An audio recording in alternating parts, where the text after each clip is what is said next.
എല്ലാവർക്കും പുതിയൊരു വീഡിയോയിലേക്ക് സ്വാഗതം. കുറഞ്ഞ ചേരുവയിൽ വളരെ എളുപ്പത്തിൽ ഉണ്ടാക്കാൻ പറ്റിയ നല്ലൊരു സ്നാക്ക് റെസിപ്പിയാണ് ഇന്നത്തെ വീഡിയോയിൽ കാണിക്കുന്നത്. നല്ല ക്രിസ്പിയും നല്ല ടേസ്റ്റുമാണ് ഈ ഒരു സ്നാക്ക്. അപ്പോൾ നമുക്ക് വേഗം തന്നെ നോക്കാം എങ്ങനെയാണ് ഇത് ഉണ്ടാക്കുന്നതെന്ന്. വീഡിയോ കണ്ടിട്ട് ഇഷ്ടപ്പെട്ടാൽ ലൈക്ക് ചെയ്യാനും ഷെയർ ചെയ്യാനും സബ്സ്ക്രൈബ് ചെയ്യാനും മറക്കരുത്. ആദ്യം തന്നെ സ്നാക്കിന് വേണ്ടിയിട്ടുള്ള ഡോ ഒന്ന് റെഡിയാക്കി എടുക്കാം. അതിന് വേണ്ടിയിട്ട് ഇതുപോലൊരു ബൗളിലേക്ക് 3 കപ്പ് മൈദപ്പൊടി ഇട്ട് കൊടുക്കുന്നുണ്ട്. 250 ml കപ്പിന് അളന്നിട്ടാണ് എടുത്തിന്. ഇനി ഇതിലേക്ക് ആവശ്യത്തിനുള്ള ഉപ്പ്, 2 ടീസ്പൂൺ പഞ്ചസാര, ഇനി ഒരു മുട്ട പൊട്ടിച്ചതും 1 ടേബിൾ സ്പൂണോളം ഓയിലും കൂടെ ചേർത്തിട്ട് കൈകൊണ്ട് നന്നായിട്ടൊന്ന് മിക്സ് ആക്കി കൊടുക്കാം. നല്ലതുപോലെ ഒന്ന് മിക്സ് ചെയ്ത് കൊടുത്തിട്ടുണ്ട്. ഇനി ഇതിലേക്ക് ആവശ്യത്തിന് പാലൊഴിച്ചിട്ട് നമുക്ക് നന്നായിട്ട് കുഴച്ച് നല്ല സോഫ്റ്റ് ഡോ ആക്കി എടുക്കണം.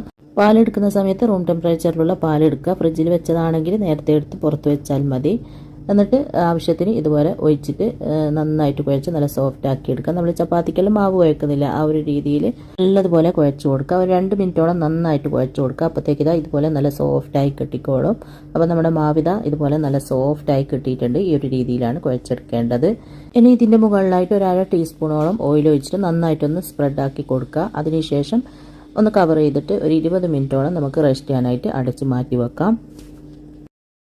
ഇനി ഫില്ലിങ് റെഡിയാക്കി എടുക്കുക. അതിന് വേണ്ടിയിട്ട് ഇതുപോലെ ഒരു പാത്രം അടുപ്പത്ത് വെച്ചിട്ട് ഒന്ന് ചൂടാക്കിയിട്ടുണ്ട്. അതിലേക്ക് ഒരു 2 ടേബിൾ സ്പൂണോളം ഓയിൽ ഒഴിച്ച് കൊടുക്കുക. ഓയിൽ അത്യാവശ്യം ഒന്ന് ചൂടായി വരുമ്പോൾ 2 സവാള ഇതുപോലെ കനം കുറച്ച് കട്ട് ചെയ്തത് ഇട്ട് കൊടുക്കാം. പിന്നെ സവാള പെട്ടെന്ന് വഴന്ന് കിട്ടാൻ വേണ്ടിയിട്ട് അല്പം ഉപ്പും കൂടെ ചേർത്തിട്ട് നന്നായിട്ടൊന്ന് വഴറ്റി കൊടുക്കുക. അപ്പോൾ ഇതാ സവാളയെല്ലാം നന്നായിട്ടൊന്ന് വഴറ്റി എടുത്തിട്ടുണ്ട്. ഈ ഒരു രീതിയിൽ വഴറ്റിയെടുക്കുക. ഇനി ഇതിലേക്ക് 3 പച്ചമുളക് വട്ടത്തിൽ കട്ട് ചെയ്തതും 1 ടേബിൾ സ്പൂൺ ഇഞ്ചി വെളുത്തുള്ളി ചതച്ചതും ചേർത്തിട്ട് നന്നായിട്ട് വീണ്ടും ഒന്ന് വഴറ്റി കൊടുക്കുക. ഇഞ്ചിൻ്റെ വെളുത്തുള്ളിൻ്റെ ഒക്കെ ആ ഒരു പച്ച ടേസ്റ്റ് മാറുന്നത് വരെ നന്നായിട്ട് വഴറ്റി കൊടുക്കുക. അപ്പോൾ ഇതുപോലെ നന്നായിട്ട് വഴറ്റി എടുത്തിട്ടുണ്ട്. ഇനി ഇതിലേക്ക് പൊടികളാണ് ചേർത്ത് കൊടുക്കുന്നത്. 1/4 ടീസ്പൂൺ മഞ്ഞൾപ്പൊടി, 1/2 ടീസ്പൂൺ മുളക് പൊടി, 1/2 ടീസ്പൂൺ കുരുമുളകിൻ്റെ പൊടിയും 1/4 ടീസ്പൂൺ ഗരം മസാലപ്പൊടിയും കൂടെ ചേർത്തിട്ട് വീണ്ടും നന്നായിട്ടൊന്ന് വഴറ്റി കൊടുക്കുക. പൊടികളെല്ലാം ചേർത്തിട്ട് നന്നായിട്ടൊന്ന് വഴറ്റിയിട്ടുണ്ട്. ഇനി ഇതിലേക്ക് ചിക്കൻ ചേർത്ത് കൊടുക്കുക. അപ്പോൾ 250 ഗ്രാം ബോൺലെസ് ചിക്കൻ ഉപ്പും മഞ്ഞൾപ്പൊടിയും കുരുമുളകിൻ്റെ പൊടിയും ചേർത്തിട്ട് നന്നായിട്ട് വേവിച്ചതിന് ശേഷം മിക്സിയുടെ ജാറിലിട്ടിട്ടൊന്ന് ക്രഷ് ചെയ്തെടുത്തതാണ്. അതും കൂടെ ചേർത്തിട്ട് നന്നായിട്ട് മിക്സാക്കി കൊടുക്കുക. എല്ലാം കൂടി നല്ലതുപോലെ ഒന്ന് മിക്സ് ആവണം. അപ്പോൾ എല്ലാം കൂടി നല്ലതുപോലെ ഒന്ന് മിക്സ് ചെയ്തിട്ടുണ്ട്. ഇനി ഇതിലേക്ക് ഉപ്പെല്ലാം നോക്കിയിട്ട് വേണമെങ്കിൽ ഉപ്പ് ചേർത്ത് കൊടുക്കുക. അല്പം ഉപ്പിൻ്റെ കുറവുണ്ടെങ്കിൽ ഞാൻ കുറച്ച് ഉപ്പും കുറച്ച് കറിവേപ്പിലയും കൂടെ ചേർത്തിട്ട് വീണ്ടും നന്നായിട്ടൊന്ന് മിക്സ് ആക്കി കൊടുക്കുന്നുണ്ട്.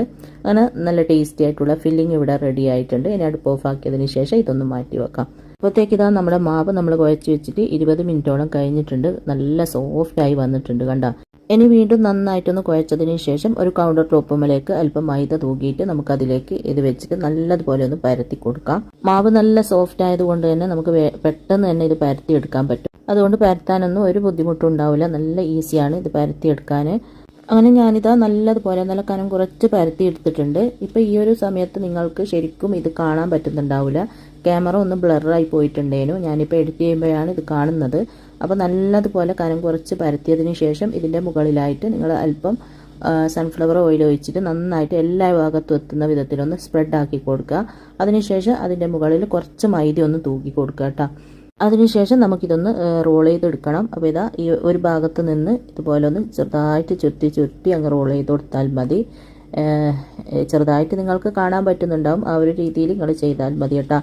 പിന്നെ ഇതുപോലെ വലിയ ഷീറ്റായിട്ട് നിങ്ങൾക്ക് റോൾ ചെയ്യാൻ ബുദ്ധിമുട്ടായിട്ട് തോന്നുന്നുണ്ടെങ്കിൽ പരത്തുന്നതിന് മുമ്പായിട്ട് മാവ് ഈക്വലായിട്ട് 2ആയിട്ട് കട്ട് ചെയ്തെടുക്കുക. അതിനുശേഷം ഒരു മാവ് നന്നായിട്ട് പരത്തിയെടുത്തിട്ട് അത് റോൾ ചെയ്തതിന് ശേഷം ബാക്കി ഉള്ളത് നിങ്ങൾ അതുപോലെ ചെയ്താൽ മതി. അപ്പോൾ ഇതുപോലെ നന്നായിട്ട് റോൾ ചെയ്ത് കൊടുക്കുക കേട്ടോ.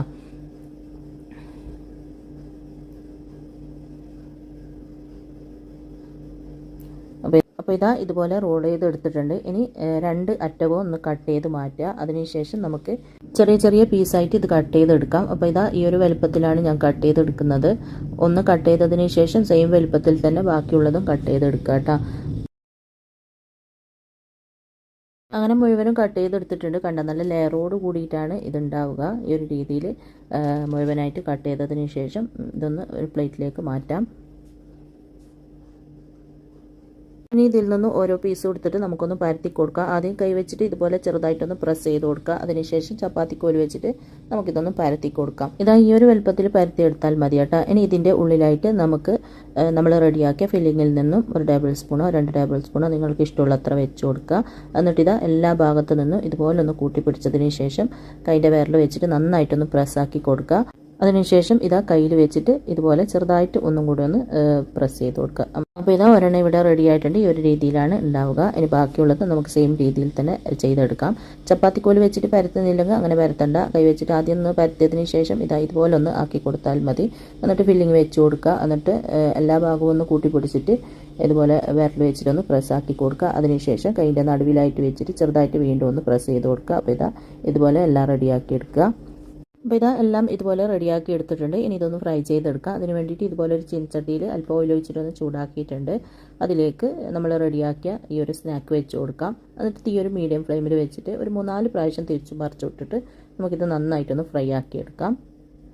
അപ്പോൾ ഇതാ ചെറുതായിട്ടൊന്ന് കളർ മാറി തുടങ്ങിയിട്ടുണ്ട്. ഇതുപോലെ മറിച്ചിട്ട് കൊടുക്കുക. മറിച്ചിട്ട ഭാഗം കൂടി ചെറുതായിട്ടൊന്ന് കളർ മാറി തുടങ്ങുമ്പോൾ വീണ്ടും ഒന്ന് തിരിച്ചിട്ട് കൊടുക്കുക. അങ്ങനെ ഒരു 3-4 പ്രാവശ്യം തിരിച്ച് മറിച്ച് വിട്ടിട്ട് വേണം കേട്ടോ ഇത് ഫ്രൈ ചെയ്തെടുക്കാൻ. എന്നാലാണ് കറക്റ്റ് ഉള്ളെല്ലാം വെന്ത് കിട്ടുകയുള്ളൂ. അപ്പോൾ ഇതാ ഇതുപോലെ നന്നായിട്ട് ഫ്രൈ ആയി വന്നിട്ടുണ്ട്. നല്ലൊരു ഗോൾഡൻ കളറായി വരുമ്പോൾ നമുക്കിത് എണ്ണയിൽ നിന്ന് കോരി മാറ്റാം. എന്നിട്ട് ബാക്കിയുള്ളതും കൂടി എണ്ണയിലിട്ടിട്ട് ഇതേപോലെ തന്നെ ഫ്രൈ ചെയ്തെടുക്കുക. അപ്പോൾ സ്നാക്കെല്ലാം ഫ്രൈ ചെയ്തെടുത്തിട്ടുണ്ട്. ഇനി നമുക്ക് ചൂടോടെ തന്നെ സെർവിങ് പ്ലേറ്റിലേക്ക് മാറ്റാം. അപ്പോൾ നിങ്ങളെല്ലാവരും ഈ ഒരു സ്നാക്ക് റെഡിയാക്കി നോക്കുക. നല്ല ടേസ്റ്റി ആയിട്ടുള്ള നല്ലൊരു സ്നാക്കാണിത്. എല്ലാവർക്കും ഇഷ്ടപ്പെടും. നല്ല ക്രിസ്പിയാണ്. അപ്പോൾ എല്ലാവരും ഉണ്ടാക്കി നോക്കുക. വീഡിയോ ഇഷ്ടപ്പെട്ടാൽ മറക്കാതെ ലൈക്ക് ചെയ്യാനും ഷെയർ ചെയ്യാനും മറക്കരുത്. അപ്പോൾ ഇൻഷാ അല്ലാഹ് അടുത്ത പുതിയ നല്ല റെസിപ്പിയുമായിട്ട് നമുക്ക് വീണ്ടും കാണാം.